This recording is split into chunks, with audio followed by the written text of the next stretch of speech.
അപ്പോൾ ഒരു മനുഷ്യന് എന്തിനു വേണ്ടിയിട്ടാണ് കൊതിക്കേണ്ടത്? എന്നായാലും നമ്മൾ ഈ ഭൂമി വിട്ടു പോയേ പറ്റൂ, എന്നായാലും നമ്മൾ ഈ ഭൂമിയിൽ മരിച്ചേ പറ്റൂ. അങ്ങനെയാണെങ്കിൽ ഇന്ന് ഞാൻ മരിക്കുകയാണെങ്കിൽ അവിടെ കർത്താവ് പറഞ്ഞതുപോലെ നിങ്ങൾക്കായിട്ട് ഞാനൊരു ഭവനം ഒരുക്കുവാൻ പോകുന്നു, അത് ഒരുക്കിയതിന് ശേഷം ഞാൻ വീണ്ടും വന്ന് നിങ്ങളെ ചേർത്ത് കൊള്ളാമെന്ന് അവിടുത്തെ ശിഷ്യന്മാരോട് പറഞ്ഞതുപോലെ ആ ശിഷ്യന്മാരോട് മാത്രമല്ല പ്രിയരെ, തന്നിൽ പ്രിയം വെച്ച ഏവരോടും കൂടെ ദൈവത്തിന്റെ അരുളപ്പാട് അത് തന്നെയാണ്. അല്ലെങ്കിൽ നോക്കുവിന് നമുക്കൊരു അപ്പോസ്തലനായിരിക്കുന്ന പൗലോസിനെ അറിയാം. നമ്മളെല്ലാവരും മരിച്ചതിന് ശേഷം ഏത് പാപത്തിൽ മരിച്ചാലും നമ്മുടെ ആ പേര്, നമ്മുടെ പടം വെച്ചിട്ട് അതിന്റെ മുകളിൽ നമ്മളൊരു വചനം എഴുതാറുണ്ട്. ഞാൻ നല്ല പോർ പൊരുതു, ഓട്ടം തികച്ചു, വിശ്വാസം കാത്തു, ഇനി നീതിയുടെ കിരീടം എനിക്ക് വേണ്ടി കാത്തിരിക്കുന്നു. യഥാർത്ഥത്തിൽ ജീവിച്ചിരിക്കുമ്പോൾ ഈ കർത്താവിന്റെ ഈ വചനം വായിക്കുക പോലും ചെയ്യാത്ത ഒരു വ്യക്തിയെ പറ്റിയാണ് നമ്മൾ ഇത് അറിയിക്കുന്നത്. എന്നാൽ പ്രിയരെ, പൗലോസ് അപ്പോസ്തലൻ പറയുന്നു, അത് എനിക്ക് വേണ്ടി മാത്രമല്ല, എന്നെ പോലെ കർത്താവിൽ പ്രിയം വെച്ച ഏവർക്കുമുള്ളതാണ്. എൻ്റെ ഈ പ്രസംഗം കേൾക്കുന്ന നിങ്ങൾക്ക് എല്ലാവർക്കും മരിക്കുന്നതിന് മുമ്പ് ഇങ്ങനെ ഒരു സാക്ഷ്യം പറയാൻ കഴിയണമെന്നാണ് ദൈവം ആഗ്രഹിക്കുന്നത്. നമ്മൾ മരിച്ചതിന് ശേഷം ആരെങ്കിലും നമ്മുടെ ഫോട്ടോ വെച്ചിട്ട് അതിൻ്റെ മുകളിൽ ഞാൻ നല്ല പോർ പൊരുതു, ഓട്ടം തികച്ചു, വിശ്വാസം കാത്തു എന്നുള്ള വചനം എഴുതി വെച്ചുകൊണ്ട് ഒരു പ്രയോജനമില്ല. നാം മരിക്കുന്നതിന് മുമ്പ് നമ്മുടെ വായിൽ നിന്ന് തന്നെ അധികാരത്തോടു കൂടി ഈ വാക്ക് വരണം, ഞാൻ നല്ല പോരാണ് പൊരുതിയത്. എന്തിനു വേണ്ടി? വിശ്വാസത്തെ കാക്കുവാൻ വേണ്ടി. ഏത് വിശ്വാസം? പാപമോചനം നൽകി തന്ന യേശുക്രിസ്തുവിനോട് ജീവിപ്പാൻ കഴിയുമാറാകുന്ന ഈ നിത്യജീവനിലുള്ള വിശ്വാസത്തിൽ ഞാൻ പൂർണ്ണമായിട്ടും എന്താണ് കാത്തതുകൊണ്ട്, അതിനുവേണ്ടി ഞാൻ അധ്വാനിച്ചത് കൊണ്ട് എനിക്കായിട്ടൊരു കിരീടം ഒരുക്കിയിരിക്കുന്നു. നോക്ക് പ്രിയരെ, നമുക്ക് മരിച്ചതിന് ശേഷം ഇത്ര മനോഹരമായിരിക്കുന്ന ഒരു ദേശത്തേക്ക് കടന്നു പോകണമെങ്കിൽ നോക്ക്, പിന്നെ ഞാനൊരു ഹിന്ദുമതത്തിലാണ് ജനിച്ചത്, ഞാൻ പറഞ്ഞിട്ടുണ്ട്. കാരണം എൻ്റെ അപ്പനും അമ്മയും ഹിന്ദുമത വിശ്വാസിയായിരുന്നത് കൊണ്ടാണ്. എന്നെ കേൾക്കുന്ന നിങ്ങൾ എല്ലാവരും, ഏകദേശം എല്ലാവരും തന്നെ ക്രിസ്തീയ മത വിശ്വാസികളാണ്. എന്തുകൊണ്ടാണ്? നിങ്ങളുടെ മാതാവും പിതാവും നിങ്ങളെ ജനിപ്പിച്ചവര് ക്രിസ്തീയ മത വിശ്വാസികളായിരുന്നത് കൊണ്ടാണ്. അതിനകത്ത് ക്നാനായക്കാരാണെങ്കിൽ നിങ്ങൾ ക്നാനായക്കാരായിട്ട് ജനിച്ചു, മർത്തോമക്കാരായിരുന്നു നിങ്ങളുടെ മാതാപിതാക്കളെങ്കിൽ നിങ്ങൾ മർത്തോമക്കാരനായിട്ട് ജനിച്ചു, കത്തോലിക്കരായിരുന്നു നിങ്ങളുടെ മാതാപിതാക്കളെങ്കിൽ നിങ്ങൾ കത്തോലിക്കരായിട്ട് ജനിച്ചു. പ്രിയപ്പെട്ടവരെ, അതിനകത്ത് വലിയ വ്യത്യാസമൊന്നുമില്ല. നോക്ക്, പിന്നെ നമ്മുടെ മാതാപിതാക്കൾ ഇസ്ലാം മത വിശ്വാസികളായിരുന്നുവെങ്കിൽ ഇന്ന് നമ്മൾ എന്താണ് വലിയ ഉന്മേഷത്തോടെ പ്രാഗൽഭ്യത്തോടെ പറയുന്ന ഈ ക്രിസ്തീയ മതത്തെ നമ്മൾ ദുഷിച്ച് പറയുമായിരുന്നു. നോക്ക് പ്രിയപ്പെട്ടവരെ, ജന്മം കൊണ്ട് നേടുന്നതിലൊന്നും ഒരു കാര്യമില്ല. ഞാനാകട്ടെ, നിങ്ങളാകട്ടെ, മറ്റുള്ളവരാകട്ടെ, നമ്മളെല്ലാവരും ആദമിന്റെ രക്തത്തിൽ പിറന്ന പാപികളാണ്. ആകയാൽ നോക്ക്, പിന്നെ മരിച്ചതിന് ശേഷം നിങ്ങൾക്കൊരു സ്വർഗം വേണമെങ്കിൽ മരണം നമ്മുടെ ജീവിതത്തിൽ ഉറപ്പാണ് പ്രിയരെ. അതുകൊണ്ടാണ് ഞാനത് എടുത്തെടുത്ത് പറഞ്ഞത്, പേടിപ്പിക്കാനൊന്നുമല്ല, ഇതൊരു സത്യമായിരിക്കുന്ന അവസ്ഥയാണ്. എന്താണ്? മരിക്കും എന്നുള്ള കാര്യം ഒരു സമ്പൂർണ്ണമായിരിക്കുന്ന സത്യമാണ്. ആകയാൽ മരിച്ചതിന് ശേഷമാണ് ഒരു മനുഷ്യന്റെ യഥാർത്ഥമായിരിക്കുന്ന ജീവിതം ആരംഭിക്കുന്നത്. ആ മരിച്ചതിന് ശേഷം നമ്മൾ എങ്ങോട്ടാണ് പോകുന്നത് എന്നുള്ള കാര്യം ഈ ഭൂമിയിൽ വെച്ച് നാം ഉറപ്പ് കിട്ടിയില്ലെങ്കിൽ നമ്മുടെ ജീവിതം വ്യർത്ഥമാണ്. മരണസമയം നമ്മൾ എങ്ങോട്ട് പോകുന്നു എന്ന് തിരിച്ചറിയാതെ നരകാഗ്നിയിലേക്ക് ഒടുങ്ങിപ്പോകേണ്ടി വരും. ഒരു സംഭവകഥ പറയാം.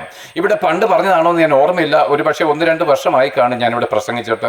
നോക്ക് പ്രിയരെ, ഈ സംഭവകഥ ഇങ്ങനെയാണ്. ഒരിക്കൽ ഒരു പി മാത്യു എന്ന് പറഞ്ഞ ഒരു മനുഷ്യന്, അദ്ദേഹം യൗവനക്കാരനാണ് കേട്ടോ, 10-23 വയസ്സേ ഉള്ളൂ. അദ്ദേഹം ഒരു ക്രിസ്തീയ മതത്തിൽ ജനിച്ചവനാണ്. അദ്ദേഹത്തിന് ഒരു കൂട്ടുകാരനുണ്ട്, അവനും ക്രിസ്തീയ മതത്തിലാണ്. രണ്ടുപേരും ഒന്നിച്ചാണ് പള്ളികളിൽ പോകുന്നതും കുർബാന കൊള്ളുന്നതും ഒക്കെ. പക്ഷെ ഒരിക്കൽ തൻ്റെ സ്നേഹിതന് ഗുരുതരമായിരിക്കുന്ന ഒരു രോഗം വന്നു. ഹോസ്പിറ്റലുകാരെല്ലാം തള്ളി. ഒരു 19 വർഷം മുമ്പ് അല്ലെങ്കിൽ 70 വർഷം മുമ്പ് നടന്ന സംഭവമാണെന്ന് വിചാരിച്ചോളുക. അവസാനം മരണക്കിടക്കയിൽ വീട്ടിൽ കിടക്കുന്നു. തൻ്റെ കൂട്ടുകാരനായിരിക്കുന്ന ഈ പി മാത്യു തൻ്റെ സ്നേഹിതനായിരിക്കുന്ന ഈ രോഗക്കിടക്കയിലായിരിക്കുന്നവൻ്റെ അടുക്കൽ ശുശ്രൂഷിച്ചുകൊണ്ടിരിക്കുകയാണ്.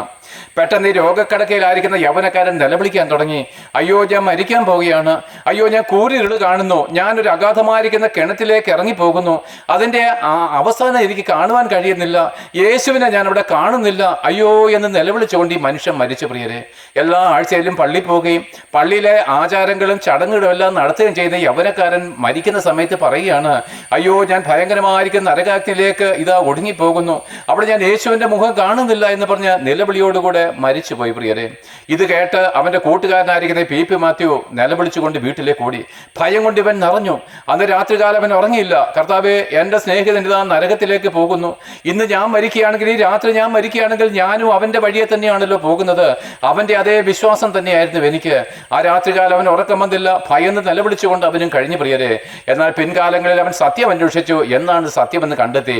അത് കർത്താവായിരിക്കുന്ന യേശുക്രിസ്തുവിലേക്ക് മനം തിരിഞ്ഞിട്ടല്ലാതെ എനിക്ക് പാപമോചനം ലഭിക്കത്തില്ലെന്ന് അദ്ദേഹം വിശ്വസിച്ചു. അദ്ദേഹം ബൈബിൾ വായിക്കുകയും ഉപദേശമാരുടെ പ്രസംഗം കേൾക്കുകയും ഉപദേശം തേടുകയും ചെയ്തു. അപ്പോൾ ഒരു കാര്യം മനസ്സിലായി, എനിക്ക് ഈ നരകവിധിയിൽ നിന്ന് വീണ്ടെടുക്കപ്പെടുവാൻ ഒറ്റ വഴിയുള്ളൂ. യേശുക്രിസ്തു എനിക്ക് വേണ്ടി കാൽവറി ക്രൂശിൽ മരിച്ചുവെന്ന് നമ്മൾ വെറുതെ വിചാരിച്ചാൽ പോലെ ഹൃദയം കൊണ്ട് അംഗീകരിക്കണം. ഒരു വിവാഹത്തിന് വേണ്ടിയിട്ട് ഒരു പെൺകുട്ടിയെ കാണുവാൻ ഒരു പുരുഷൻ വന്നു വന്നു കഴിഞ്ഞാൽ അവർ ഹൃദയം കൊണ്ട് അങ്ങോട്ടും ഇങ്ങോട്ടും സ്നേഹിക്കാതെ വിവാഹം കഴിച്ചാൽ ഒരു പ്രയോജനവുമില്ലല്ലോ പ്രിയരെ. അതുകൊണ്ട് എന്താണ്, ഹൃദയം കൊണ്ട് അവന് ആ യേശുക്രിസ്തുവിൽ വിശ്വസിച്ചു. അപ്പോൾ ഒരു കാര്യം മനസ്സിലായി, പാപസംബന്ധമായിട്ട് മരിച്ചിട്ടല്ലാതെ പാപിയായിരിക്കുന്ന എനിക്ക് ഒരിക്കലും ദൈവരാജ്യം അവകാശമാക്കുവാൻ കഴിയത്തില്ല. അതുകൊണ്ട് ദൈവത്തിന്റെ ആ യേശുക്രിസ്തുവിന്റെ ശിഷ്യനാകുവാൻ ഒരു വഴി മാത്രമേ ഉള്ളൂ. മാനസാന്തരപ്പെട്ടതിന് ശേഷം യേശുക്രിസ്തുവിനോട് കൂടെ ക്രൂശിൽ മരിക്കണം. അതിനാണ് ദൈവം സ്നാനം എന്നൊരു കാര്യം ഞാനല്ല, യേശുക്രിസ്തു താനും തന്റെ വായിൽ നിന്ന് പറഞ്ഞ വാക്കാണ്. വിശ്വസിക്കുകയും സ്നാനമേൽക്കുകയും ചെയ്യുന്നവൻ രക്ഷിക്കപ്പെടും. അപ്പോസ്തലൻ പറഞ്ഞു, നിങ്ങൾ ഓരോരുത്തരും മാനസാന്തരപ്പെട്ട് നിങ്ങളുടെ പാപമോചനത്തിനായിട്ട് സ്നാനമേൽപ്പീൻ, അപ്പോൾ ദൈവം പരിശുദ്ധാത്മാവിനെ തരും. ഈ പരിശുദ്ധാത്മാവ് നമ്മൾ വരുന്നതാണ് പ്രിയരെ പാപമോചനം. അങ്ങനെ ഈ പി മാത്യു മാനസാന്തരപ്പെടുക മാത്രമല്ല, യേശുക്രിസ്തുവിനോട് ചേരുവാൻ സ്നാനമേൽക്കുകയും കൂടെ ചെയ്തത് വഴി ദൈവം തന്റെ പരിശുദ്ധാത്മാവിനെ അവനെ കൊടുക്കുകയും അവൻ പാപമോചനം നേടി ദൈവത്തിന്റെ മകനായിട്ട് തീരുകയും സ്വർഗം അവൻ അവകാശമായിട്ട് തീരുകയും ചെയ്തു. പ്രിയരെ, ദൈവം വിശുദ്ധനല്ലയോ? നമ്മൾ പള്ളികളിൽ പറയാറില്ലയോ, ദൈവമേ നീ പരിശുദ്ധൻ പരിശുദ്ധൻ പരിശുദ്ധൻ? ഞാൻ കള്ളമാണോ പറയുന്നത്? അല്ല. പക്ഷേ അതേ നാവ് കൊണ്ട് തന്നെ നമ്മൾ വീണ്ടും പറയാറില്ലയോ, ഞാനോ പാപിയും ദോഷിയുമായിരിക്കുന്നവന്? അപ്പോൾ ദൈവവും നീയും തമ്മിൽ ശത്രുത്വമാണെന്ന് നിന്റെ നാവ് തന്നെ സാക്ഷ്യം പറഞ്ഞു. ഒരിക്കൽ കൂടെ പറയാം, നമ്മൾ പള്ളികളിൽ പോയിട്ട് ഇങ്ങനെ ഉറക്കെ പറയാറുണ്ട്, ദൈവമേ നീ പരിശുദ്ധൻ പരിശുദ്ധൻ പരിശുദ്ധൻ. അതേ നാവ് കൊണ്ട് തന്നെ അതേ യോഗത്തിൽ നീ പറയാറുണ്ട്, ഞാൻ പാപിയും ദോഷിയുമാണ്. അപ്പോൾ നോക്കുവിന്, ദൈവം പരിശുദ്ധനും നീ പാപിയും ദോഷിയുമാണെങ്കിൽ ദൈവവും നീയും തമ്മിൽ ശത്രുത്വത്തിലാണ് എന്ന് നിന്റെ നാവ് തന്നെ സംസാരിച്ചത് വഴി ഈ സാക്ഷ്യം മുഖാന്തരം തന്നെ നീ നരകവിധിയിലേക്ക് ഒടുങ്ങിപ്പോകേണ്ടി വരും. എന്നാൽ പ്രിയരെ, പാപിയും ദോഷിയുമായിരിക്കുന്ന നിന്നെ പാപമോചനം നൽകി തന്ന് നിന്നെ വിശുദ്ധീകരിപ്പാൻ ദൈവം തന്റെ പുത്രനായിരിക്കുന്ന യേശുക്രിസ്തുവിന്റെ രക്തത്തെ ഈ കാൽവരി ക്രൂശിൽ ചൊരിഞ്ഞു. അതിൽ വിശ്വസിക്കുന്ന ഏവർക്കും പാപമോചനം കൊടുപ്പാൻ ദൈവത്തിന് പ്രസാദം തോന്നി. ആകയാൽ പ്രിയപ്പെട്ടവരെ, തലമുറയായിട്ട് നിങ്ങൾ ക്രിസ്തീയ മതവിശ്വാസികളായിരുന്നിട്ടും എന്നുമെന്നും പാപികളും ദോഷികളുമെന്ന് പറഞ്ഞ് നരകവിധിയിലേക്ക് ഒടുങ്ങിപ്പോകാതിരിക്കേണ്ടതിന് എൻ്റെ പ്രിയപ്പെട്ടവരെ, ഞങ്ങൾ പ്രസംഗിക്കുന്നത് വളരെ വേദനയോട് കൂടിയാണ് കേട്ടോ. ഞങ്ങൾ അഹങ്കാരത്തോടെ പ്രസംഗിക്കുന്നവരല്ല, നിങ്ങളെ പരിഹസിക്കാൻ നിൽക്കുന്നവരുമല്ല പ്രിയരെ. കാരണം ഇന്ന് ഒരുവൻ മരിച്ചതിന് ശേഷം എങ്ങോട്ടാണ് പോകുന്നതെന്നും ദൈവത്തിന്റെ ന്യായവിധി എന്തെന്നും മരിച്ചതിന് ശേഷമുള്ള നരകവിധി എന്തെന്നും ഞങ്ങൾക്ക് ഇന്ന് വ്യക്തമായിട്ട് അറിയാം. കാരണം എന്താണ്? ദൈവത്തിന്റെ ആത്മാവുള്ളവര് ദൈവത്തിന്റെ ആഴങ്ങളെ അറിയുന്നു. പൗലോസ്ലീഹ ദൈവത്തിന്റെ ആത്മാവിനെ പ്രാപിച്ചതുകൊണ്ടാണ് ഇത്രയും ലേഖനങ്ങൾ എഴുതുവാൻ കഴിഞ്ഞത്. യേശുക്രിസ്തുവിന്റെ സകല മർമ്മങ്ങളും അവൻ വെളിപ്പെടുത്തി തന്നത്. നോക്ക് പ്രിയരെ, യേശുക്രിസ്തു ആരാണ്? പൗലോസ്ലീഹ പറയുകയാണ്, അവനിലല്ലയോ ദൈവത്തിന്റെ സകല സമ്പൂർണ്ണതയും ദേഹരൂപമായിട്ട് വസിക്കുന്നത്. നോക്ക് പ്രിയരെ, വാഴ്ചകളെയും അധികാരങ്ങളെയും അവൻ സർവായുധവർഗം വെപ്പിച്ചു, അതിന്മേൽ ജയോത്സവം കൊണ്ടാടി അതിനെ പരസ്യമായിരിക്കുന്ന കാഴ്ചയാക്കി വെച്ചെന്ന് ക്രൂശിലെ അവന്റെ ജയോത്സവത്തെ പറ്റി അവൻ പ്രസംഗിച്ചു. എന്ന് മാത്രമല്ല, അവൻ അതുകൊണ്ട് തന്നെ റോമാലേഖനത്തിൽ ഇങ്ങനെ നമ്മളോട് പറഞ്ഞു, ഞാൻ നിങ്ങളോട് അറിയിക്കുന്ന ഈ സുവിശേഷ പ്രകാരം ദൈവം നിങ്ങളുടെ രഹസ്യങ്ങളെ ന്യായം വിധിക്കും. നോക്ക് പ്രിയരെ, ഞാനൊരു ഹിന്ദുമത വിശ്വാസിയായിരുന്നു. എൻ്റെ പേര് വിജയഗോപാൽ എന്നാണ്. പക്ഷെ അതൊന്നുമല്ല ഇവിടെ വിഷയം പ്രിയരെ. ഞാൻ ഇതാ സുവിശേഷം യേശുക്രിസ്തുവിന്റെ ദാസനായിട്ട് നിങ്ങളോട് അറിയിക്കുമ്പോൾ നിങ്ങളെ പറ്റിയുള്ള ദൈവത്തിന്റെ അഗാധമായിരിക്കുന്ന സ്നേഹം, നിങ്ങൾ പാപികളായിട്ടാണ് മരിക്കുന്നതെങ്കിൽ നിങ്ങൾക്ക് വരുമായിരിക്കുന്ന നരകശിക്ഷ, ഇതൊക്കെ ഞങ്ങൾ പറഞ്ഞില്ലെങ്കിൽ ഞങ്ങൾ നിന്നെ സ്നേഹിക്കുന്നില്ല. യഥാർത്ഥമായിട്ട് നിങ്ങളെ സ്നേഹിക്കുന്ന ഒരു കൂട്ടരുണ്ടെങ്കിൽ നിങ്ങളോട് ഈ സുവിശേഷം അറിയിക്കുന്നവരാണ്, നിങ്ങളോട് സ്നാനം പ്രസംഗിക്കുന്നവരാണ് പ്രിയരെ യഥാർത്ഥമായിട്ട് നിങ്ങളുടെ സ്നേഹിതന്മാര്. എന്നാൽ നിങ്ങൾക്ക് അത് ഇഷ്ടമല്ല. ആ യഹൂദന്മാരുടെ അടുക്കൽ യേശുക്രിസ്തു ഇങ്ങനെ കരഞ്ഞു എന്ന് വെച്ചാൽ ആ യെരുശലേമിനെ നോക്കി ഇങ്ങനെ കരഞ്ഞു, യെരുശലേമേ യെരുശലേമേ, കോഴി തന്റെ പ്രവാചകന്മാരെ കൊല്ലുകയും നിന്റെ അടുക്കലേക്ക് അയക്കുന്നവരെ കൊല്ലുകയും പ്രവാചകന്മാരെ കൊല്ലുകയും ചെയ്യുന്നവളെ, കോഴി തന്റെ കുഞ്ഞുങ്ങളെ ചിറകൻ കീഴിൽ പാർപ്പിക്കുന്നത് പോലെ നിങ്ങളെ പാർപ്പിക്കുവാൻ എനിക്ക് എത്ര വട്ടം മനസ്സായിരുന്നു, എന്നാൽ നിങ്ങൾക്കോ മനസ്സായില്ല. അതുകൊണ്ട് നിങ്ങളുടെ ഭവനം ശൂന്യമായിട്ടിരിക്കുന്നു. കർത്താവിന്റെ നാമത്തിൽ വരുന്നവൻ വാഴ്ത്തപ്പെട്ടവൻ നിങ്ങൾ പറയുവോളം നിങ്ങൾ എന്നെ കാണുകയില്ലെന്ന് അവിടുന്ന് പറയേണ്ടി വന്നു. അതേ പ്രിയരെ, യെരുശലേമിന്റെ രക്ഷയ്ക്ക് വേണ്ടി, യഹൂദന്മാരുടെ രക്ഷയ്ക്ക് വേണ്ടി അവൻ സ്വർഗം വിട്ട് താണ ലോകത്തിലേക്ക് ഇറങ്ങി വന്നെങ്കിലും യഹൂദന്മാർ അവനെ അംഗീകരിച്ചില്ല. നിങ്ങൾക്കറിയാമോ, ഒരു സംഭവം കൂടെ ഞാൻ പറയാം. ആ കർത്താവായിരിക്കുന്ന യേശുക്രിസ്തു ആ ക്രൂശമരം ചുമന്നുകൊണ്ട് ഗോൽഗോഥ മലമുകളിലേക്ക് പോവുകയാണ്. അവന്റെ ശരീരം മുഴുവനും അടിയേറ്റ് തകർക്കപ്പെട്ടിരിക്കുകയാണ്. അപ്പോഴിതാ കുറച്ച് യെരുശലേം പുത്രിമാർ വന്ന് തന്നെത്താൻ അടിച്ചുകൊണ്ട് അവന്റെ മുമ്പിൽ കരയുകയാണ്. പക്ഷേ യേശുക്രിസ്തു അവരെ നോക്കി ഒരു കാര്യം പറഞ്ഞു, യെരുശലേം പുത്രിമാരെ, നിങ്ങൾ എന്നെ ചൊല്ലി കരയണ്ട, നിങ്ങളെയും നിങ്ങളുടെ മക്കളെയും ചൊല്ലി കരയുവനെന്ന് അവൻ പറഞ്ഞതിന്റെ അർത്ഥം എന്താണെന്നറിയാമോ? നോക്കുവിന്, ആ പിലാത്തോസിന്റെ മുമ്പിൽ നിങ്ങളുടെ ഭർത്താക്കന്മാര് നിങ്ങളുടെ പിതാക്കന്മാർ ഒരു കാര്യം ചോദിച്ചു വെച്ചിട്ടുണ്ട്, ആ രക്തം ഞങ്ങളുടെ മേലും, അതായത് ഞാൻ ഇപ്പോൾ ചൊരിയപ്പെടുവാൻ പോകുന്ന രക്തത്തിന്റെ വില ഞങ്ങളുടെ മേലും ഞങ്ങളുടെ മക്കളുടെ മേലും വന്നോട്ടെ എന്ന്, ആ ദോഷം ഞങ്ങളുടെ മേൽ വന്നോട്ടെ എന്ന് പറഞ്ഞാണ് എന്നെ ഏൽപ്പിക്കുന്നത്. അതുകൊണ്ട് പ്രിയരെ, ആ എന്നെ നിങ്ങളുടെ അപ്പന്മാര് നിങ്ങളുടെ ഭർത്താക്കന്മാര് ആ നിങ്ങളുടെ മക്കളുടെ രക്തത്തിന്റെ വില അല്ലെങ്കിൽ എൻ്റെ രക്തത്തിന്റെ വില നിങ്ങളുടെ മക്കളുടെ മേൽ വന്നുകൊള്ളട്ടെ എന്ന് ശാപം ചോദിച്ച് മേടിച്ചിട്ടുണ്ട്. അതുകൊണ്ട് യെരുശലേം പുത്രിമാരെ, നിങ്ങൾ കരയേണ്ടത് എന്നെക്കുറിച്ചല്ല, ഇത് ലോകസ്ഥാപനത്തിന് മുമ്പ് എൻ്റെ പിതാവിന്റെ ഹിതമാണ് ഞാൻ ചെയ്യാൻ പോകുന്നത്. നിങ്ങളുടെ തലമുറയിൽ വരുവാൻ പോകുന്ന ഭയങ്കരമായിരിക്കുന്ന അനർത്ഥത്തിൽ നിങ്ങളുടെ കുഞ്ഞുങ്ങളെ രക്ഷിക്കുവാൻ വേണ്ടി നിങ്ങൾ പ്രാർത്ഥിച്ചു കൊള്ളണമെന്നാണ് യേശുക്രിസ്തു അവരോട് പറഞ്ഞത്. പ്രിയപ്പെട്ടവരെ, ഞങ്ങളെപ്പോലുള്ള പാവപ്പെട്ട ഉപദേശിമാർ എത്രയോ വട്ടം നിങ്ങളുടെ സുവിശേഷം ഘോഷിച്ചു. നിങ്ങൾക്കും അതെന്താണ്, ചെവി കൊള്ളുവാൻ മനസ്സുണ്ടായില്ല. എന്തുകൊണ്ട്? നമ്മുടെ മതഭക്തിയാണ്. നമ്മുടെ പുരോഹിതന്മാരുടെ കള്ളമായിരിക്കുന്ന നിങ്ങളോടുള്ള ഉപദേശങ്ങളാണ് ഇങ്ങനെയുള്ള സ്നാനത്തെ പറ്റി കേൾക്കലെന്ന് പറയുമ്പോൾ പ്രിയപ്പെട്ടവരെ, നിങ്ങൾ നരകവിധിയിലേക്ക് പോകുവാൻ അവർ നിങ്ങൾക്ക് ലൈസൻസ് തരികയാണ്. യഥാർത്ഥത്തിൽ എൻ്റെ പ്രിയപ്പെട്ടവരെ, ഈ സ്നാനമേറ്റിട്ടല്ലാതെ രക്ഷയില്ലെന്നുള്ള സത്യം ഞങ്ങൾ ധൈര്യത്തോടെ പറയുന്നത്. നിങ്ങളെ സ്നേഹിക്കുന്നത് കൊണ്ടാണ് പറയുന്നത്. ആകയാൽ നോക്കുവിന്, ആദമിന്റെ പാപത്തിന്റെ ഫലമായിട്ട് വന്ന പാപികളും ദോഷികളും എന്നുള്ള പദവിയിൽ നിങ്ങളെ വീണ്ടെടുപ്പാൻ ഒറ്റ വഴിയുള്ളൂ, ആ ക്രൂശിലേക്ക് നോക്കുവിന്. ശരീരം മുഴുവനും അടിയേറ്റ് തകർക്കപ്പെട്ടത് നമ്മുടെ അകൃത്യങ്ങൾ നിമിത്തമല്ലയോ? നമ്മൾ ചെയ്ത തെറ്റിന്റെ ശിക്ഷയല്ലയോ പ്രിയപ്പെട്ടവരെ അവൻ ആ ക്രൂശിൽ അനുഭവിക്കേണ്ടി വന്നത്? അടിയേറ്റ് തകർക്കപ്പെട്ടവൻ ചുമന്നുകൊണ്ടുപോയ മരക്കുരിശ് നമ്മുടെ ഓരോരുത്തരുടെയും പാപത്തിന്റെ ചുമടല്ലയോ? അതേ പ്രിയപ്പെട്ടവരെ, നിങ്ങൾ എത്ര പേരത് വിശ്വസിക്കുന്നു? ഇന്ന് നമ്മൾ കുരിശ് രൂപത്തെ സ്നേഹിക്കില്ല പ്രിയരെ. ആ കുരിശ് രൂപം, ആ കുരിശ് മരം നമ്മുടെ പാപത്തിന്റെ ചുമടാണ്. നമ്മുടെ ഭയങ്കരമായിരിക്കുന്ന പാപഭാരം ദൈവപുത്രനായിരിക്കുന്ന യേശുക്രിസ്തു തോളിൽ ചുമന്നതുകൊണ്ടാണ് അതേ പാപത്തിൽ അവനെ ആ കാൽവരി ക്രൂശിൽ അടിക്കേണ്ടി വന്നത്, അതിൽ അവനെ തൂക്കിയിടേണ്ടി വന്നത്. അതുകൊണ്ട് എൻ്റെ പ്രിയപ്പെട്ടവരെ, നിങ്ങളെ ഓരോരുത്തരും ഇന്ന് യേശുക്രിസ്തു മരിച്ചിട്ട് ഉയർത്തെഴുന്നേറ്റ് സ്വർഗത്തിൽ ഇരിക്കുന്നുവെങ്കിലും അവൻ നാളെ ഭൂമിയുടെ ഏകാധിപതിയായിട്ട് മടങ്ങി വരുവാനുള്ള സമയമായി. അവൻ ഇന്നാണ് മടങ്ങി വരുന്നെങ്കിൽ നിങ്ങളുടെ ഈ നഗ്ന നേത്രങ്ങൾ കൊണ്ട് നിങ്ങൾ അവനെ അതുപോലെ കാണും പ്രിയരെ. എന്നാൽ നോക്കുവിന്, ഇന്ന് നിങ്ങൾ മാനസാന്തരപ്പെട്ടിട്ടില്ല എങ്കിൽ, നിങ്ങൾക്ക് ഇന്നവരെ പാപമോചനം ലഭിച്ചിട്ടില്ല എങ്കിൽ, നിങ്ങൾ ഇന്നും പാപികളും ദോഷികളുമാണെങ്കിൽ തീർച്ചയായിട്ടും നിങ്ങൾക്ക് അവനോട് കൂടെ വസിപ്പാൻ കഴിയത്തില്ല. നരകവിധി മാത്രമേ ഉള്ളൂ. അവൻ വന്നതിന് ശേഷം നിങ്ങൾക്ക് വിശ്വസിപ്പാൻ കഴിയത്തില്ല. കാരണം വിശ്വാസം എന്നതെന്താണെന്നറിയാമോ? ആശിക്കുന്ന കാര്യത്തിന്റെ ഉറപ്പാണ്, കാണാത്ത കാര്യങ്ങളുടെ നിശ്ചയമാണ്. അതായത് കാണാതെ വിശ്വസിക്കുന്നവനാണ് ഭാഗ്യവാന്. യേശുക്രിസ്തു ഇങ്ങോട്ട് ഇറങ്ങി വന്ന് നിങ്ങളുടെ മുമ്പിൽ നിന്ന് കഴിഞ്ഞിട്ട് നിങ്ങൾക്ക് വിശ്വസിപ്പാൻ കഴിയത്തില്ല. അതുകൊണ്ട് വിശ്വാസത്താലുള്ള നീതീകരണം നിങ്ങൾക്ക് നേടുവാനും കഴിയത്തില്ല. ആകയാൽ നോക്ക് പ്രിയരെ, ഞാൻ എന്താണ് ചെയ്യേണ്ടത് എന്ന് നിങ്ങൾ ഒരാൾ ചോദിക്കുന്നെങ്കിൽ ഇത്രയേ ഉള്ളൂ പ്രിയപ്പെട്ടവരെ. നമുക്ക് ഇന്നേവരെ പാപമോചനം നൽകി തരുവാൻ കഴിയാതിരുന്ന പിതൃപാരമ്പര്യത്തെ നിങ്ങൾ ഉപേക്ഷിക്കണം. നമ്മളെ ഇന്നവരെ രക്ഷയിലേക്ക് നടത്താൻ കഴിയുന്ന പൗരോഹിത്യ ശുശ്രൂഷകളെ നിങ്ങൾ വിട്ടുകളയണം. എന്നിട്ട് ആ ക്രൂശിലേക്ക് നോക്കണം. കർത്താവേ, നീ എൻ്റെ പാപങ്ങൾക്ക് യാഗമായിട്ട് തീർന്നിരിക്കുന്നു. പാപത്തിന്റെ ശമ്പളം മരണമാണെന്നുള്ള ദൈവകോടതിയുടെ മുമ്പിൽ നീ എന്നെ സ്നേഹിച്ച് എനിക്ക് വേണ്ടിയിട്ടാണല്ലോ ഈ കഷ്ടം സഹിച്ചത്. അതെ, അങ്ങനെ തന്നെയാണ്. അതുകൊണ്ട് സ്വർഗം വിട്ട് ഇത്ര കഷ്ടം സഹിപ്പാൻ നീ എന്നെ സ്നേഹിച്ചുവെങ്കിൽ, ഇത്രമാത്രം നീ എന്നെ സ്നേഹിച്ചുവെങ്കിൽ കർത്താവേ, ഇനി ഞാൻ നിന്നെ അല്ലാതെ ആരും ഒന്നാമത് സ്നേഹിക്കുകയില്ല. എൻ്റെ ഭാര്യയെ, എൻ്റെ മക്കളെ, എൻ്റെ പുരോഹിതന്മാരെ, എൻ്റെ പള്ളികളെ, എൻ്റെ മതഭക്തിയെ, എൻ്റെ പാരമ്പര്യത്തെ നിന്റെ മുമ്പിൽ ഞാൻ താഴ്ത്തി തരുന്നു. യേശുക്രിസ്തുവിനെ ഞാൻ എല്ലാത്തിനേക്കാൾ ഉപരി സ്നേഹിക്കുന്നു. നോക്ക് പ്രിയരെ, സ്വർഗത്തില് കോടാനുകോടി ദൂതന്മാരുടെ അവരുടെ ആരാധനകളെ കഴിച്ചു വന്നിരുന്ന ഈ പുത്രന്, പിതാവിൻ്റെ മടിയിലിരുന്ന ഏകജാതനായവൻ തന്നെ, അവൻ ഈ താണ ഭൂമിയിലേക്ക് ഇറങ്ങി വരുമ്പോൾ അവൻ്റെ ഹൃദയത്തിൽ ഒരു വ്യക്തി ഉണ്ടായിരുന്നു. അത് നീയാണ്. നിന്നോടുള്ള സ്നേഹം നിമിത്തമാണ്, നിന്റെ പാപങ്ങളെയാണ് അവൻ ചുമന്നത്. നിനക്ക് പകരക്കാരനായിട്ടാണ് അവൻ മരിച്ചത്. അത്രമാത്രം അവൻ എന്നെ സ്നേഹിക്കുന്നു നിനക്കിന്ന് മനസ്സിലായില്ലയോ? എങ്കിൽ നീ നിന്റെ ഹൃദയത്തെ താഴ്ത്തുക. കർത്താവേ, ഞാൻ വരുന്നു, നിന്റെ ഇഷ്ടം ചെയ്യുവാനായിട്ട് ഞാൻ വരുന്നു. നീ എനിക്കൊരു ശരീരം തന്നിരിക്കുന്നു. ഈ ശരീരം ഇനി മുതൽ കർത്താവിൻ്റെ മഹത്വത്തിനായിട്ട് ഞാൻ ഉപയോഗിക്കും. ദൈവമല്ലാത്ത യേശുക്രിസ്തുവിനെ അല്ലാത്തതിനെ ഒന്നിനെയും ഞാൻ ഇനി മുതൽ വണങ്ങത്തില്ല. യേശുക്രിസ്തുവിന്റെ പിതാവായ ദൈവത്തെ അല്ലാതെ ഞാൻ പിതാവെന്ന് ഇനി എൻ്റെ നാവ് പറയത്തില്ല. അതെ, ദൈവം ഒരുവനേ ഉള്ളുവെന്ന് ഞാൻ ഇന്ന് സത്യമായിട്ടും അറിയുന്നു. ദൈവം ഒരുവനേ ഉള്ളുവെന്നും ദൈവത്തിലേക്ക് എന്നെ കൊണ്ടുപോകാൻ മധ്യസ്ഥനും ഒരുവനേ ഉള്ളുവെന്നും ഞാൻ ഇന്ന് അറിയുന്നു. അങ്ങനെയാണ് അവിടുത്തെ സ്ത്രീഹന്മാരാൽ കൽപ്പിക്കപ്പെട്ടിരിക്കുന്നത്. അതുകൊണ്ട് ഇന്ന് യേശുക്രിസ്തുവിനെ അല്ലാതെ മറ്റൊരു വ്യക്തിയെ ഞാൻ ആരാധിക്കുന്നത് ഇന്ന് നിർത്തുകയാണ്. അതേ, മരിച്ചു പോകുന്ന പാപിയായിരിക്കുന്ന നരകവിധിയിലേക്ക് പോകുന്ന ഒരു മനുഷ്യനെ നോക്കി പിതാവെ നിന്നെ ഞാൻ മേലിൽ വിളിക്കത്തില്ല. ഇത്ര ഭയങ്കരമായിരിക്കുന്ന പാപമാണെന്ന് ഞാൻ തിരിച്ചറിഞ്ഞിരുന്നില്ല. എനിക്കിനിയും സ്വർഗത്തിലൊരു പിതാവുണ്ട്. അവനെ മാത്രമേ, ദൈവത്തെ മാത്രമേ പിതാവെന്ന് പറയത്തുള്ളൂ. അത് യേശുക്രിസ്തുവിന്റെ ഉപദേശമാണ്. നിങ്ങൾ ഭൂമിയിൽ ആരെയും പിതാവെന്ന് വിളിക്കല്ലേ, സ്വർഗത്തിലെ ദൈവത്തെ മാത്രമേ നിങ്ങൾ പിതാവെന്ന് വിളിക്കാവൂ. പിതാവെന്ന് വിളിക്കപ്പെടുവാൻ യോഗ്യനായിരിക്കുന്നവൻ അവൻ മാത്രമേ ഉള്ളൂ. നോക്ക് പ്രിയരെ, അത് നിങ്ങൾക്കൊരു മാനസാന്തരമാണ്. എന്നാൽ അതിനുശേഷം നിങ്ങൾക്ക് ദൈവത്തിന്റെ ആത്മാവ് ലഭിക്കുന്ന പാപമോചനം ലഭിക്കണമെങ്കിൽ നിങ്ങൾ ഓരോരുത്തരും യേശുക്രിസ്തുവിന്റെ നാമം വിളിച്ചപേക്ഷിച്ച് സ്നാനമേൽക്കണം പ്രിയരെ. ആ സ്നാനത്താലാണ് പാപമോചനം, ആ സ്നാനത്താലാണ് രക്ഷ. അതിനെ എതിർക്കുന്നവർ ആരും യേശുക്രിസ്തുവിന്റെ ക്രൂശിനെ അംഗീകരിക്കുന്നില്ലെന്നുള്ളത് സ്പഷ്ടമാണ്. യേശുക്രിസ്തുവിനോട് കൂടെ മരിച്ചുവെങ്കിൽ നാം അവനോട് കൂടെ ജീവിക്കും. അവനോട് കൂടെ കഷ്ടം സഹിച്ചാൽ നമ്മൾ അവനോട് കൂടെ വാഴും. യേശുക്രിസ്തുവിനോട് കൂടെ ക്രൂശിൽ മരിക്കുന്നത് ഈ സ്നാനത്തിലാണ്.